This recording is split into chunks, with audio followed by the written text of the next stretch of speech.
So in this second video about Paul, I want to talk with you about Paul's education and upbringing.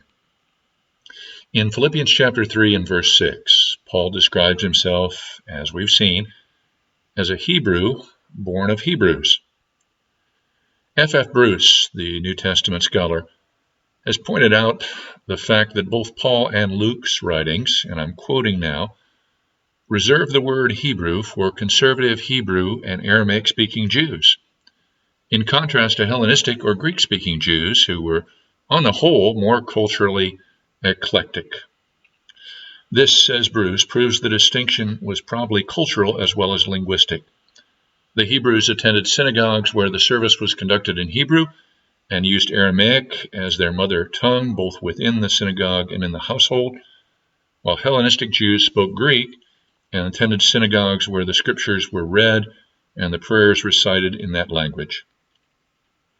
In the dispersion in Judaism outside of Israel, the diaspora, the Hellenists would be the majority of resident Jews, while the Hebrews would be either recent immigrants from Israel or members of families which had a special interest and made a point of preserving their Palestinian ways.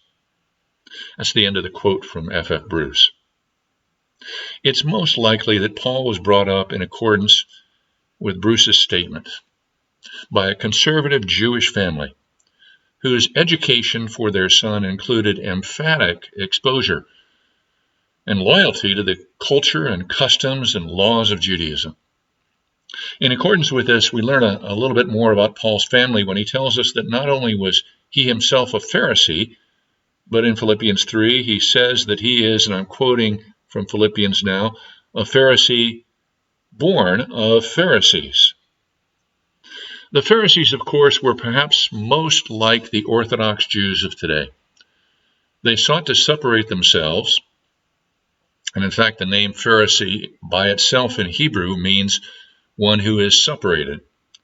They sought to separate themselves from other Jews by their devotion to the Torah and the temple and the traditions of their rabbis. Pharisaic religion, though, was not a graceless religion. For as E.P. Sanders and others have shown, Pharisaic devotion to the law was understood to be a response to the grace of the covenant that gave Israel the Torah. So the Pharisees certainly emphasized a rigorous devotion to the truths that are taught in the Torah and to the prescriptions of the Torah that God had commanded Israel to obey, its laws. But Pharisaic Judaism was not, or at least not for all, an obedience in an attempt to win God's favor, but an obedience intended to preserve God's favor through the covenant, an obedience in response to the grace that made it possible through obedience to walk with God. So perhaps as a Pharisee would have understood them, Hosea's famous words in paraphrase might go something like this. He has shown you, each of you, what is good. What does the Lord require of you? Only to do what his justice demands of you, to love the mercy that the Lord has shown you in his covenant with you, and to walk with humility in complete obedience to the law of your God.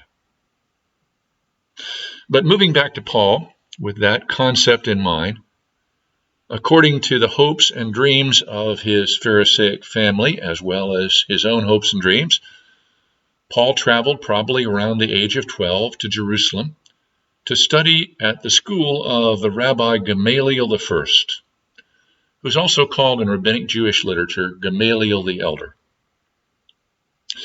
Gamaliel was one of the most important rabbis of Judaism in the first century.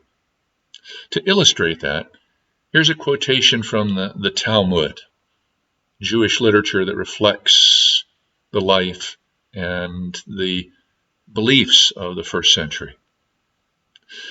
The quote says, and I'm quoting now, when Rabbi Gamaliel the Elder died, the glory of the Torah ceased, and purity and separateness died. The concern for Torah for its proper interpretation, for its correct application to life. What is called in the quote from the Talmud, its glory, its purity, and the way the Torah called for the separateness of God's covenant people and their worship from other kinds of religion. All these things must have been a very large part not only of what Gamaliel taught Paul, but also very much a large part of Paul's own mindset. In one way, though, Gamaliel and Paul appear to have been quite different. For Gamaliel was a pragmatist with respect to the followers of the way, as is demonstrated by Acts chapter 5 and verse 38, where Gamaliel counsels caution with respect to the followers of Jesus, while Paul, in Acts 9:1, proves to be much more of an activist in seeking to discipline those who claim Jesus as Messiah in contradiction to his interpretation of Torah. Torah, purity, and separateness were for Paul not only to be guarded passively by those dedicated to the law, but also to be defended actively by oppressing any Jews who sought to dismiss the truths taught in the Torah, including in Deuteronomy 21:23, which says, and I quote, cursed is anyone who hangs on a tree.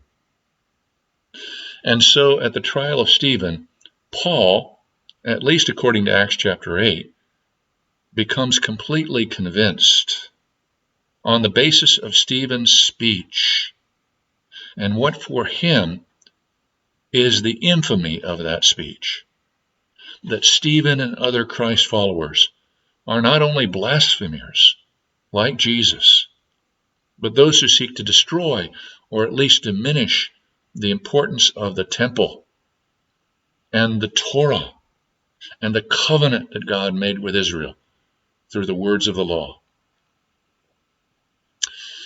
In the next video, we're going to return again to Acts chapter 9 and look at what should be called Paul's call by Jesus to serve as an apostle on the Damascus Road.